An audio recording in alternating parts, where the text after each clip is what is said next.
Why do free markets conflict with social justice? Imagine a system where people trade goods and services freely, with little government interference.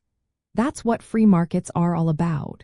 They relying on individuals making choices based on what they value most. Prices are set by supply and demand, and everyone is free to buy or sell as they wish. This setup encourages innovation, efficiency, and wealth creation because people respond directly to what consumers want. But here's where the conflict begins. Social justice aims to reduce inequalities in wealth and opportunity.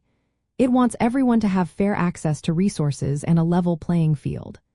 To do that, governments often step in with policies like taxes, welfare programs, or regulations. These measures try to redistribute wealth or provide support to disadvantaged groups. In free markets, transactions happen voluntarily. People trade because they see mutual benefit.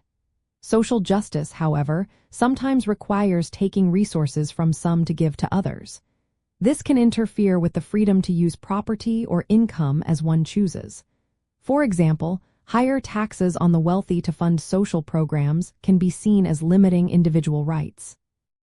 Another point of tension is how outcomes are distributed. Free markets naturally produce unequal results because everyone has different talents, resources, and preferences. Capitalism believes that this inequality is a sign of effort, innovation, and merit.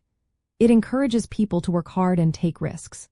Social justice, on the other hand, views some inequalities as unfair or unjust, and seeks to lessen the gap between the rich and the poor. The role of government is also a key factor. Capitalism supports a limited government mainly to protect property rights and enforce contracts. It prefers markets to regulate themselves through supply and demand.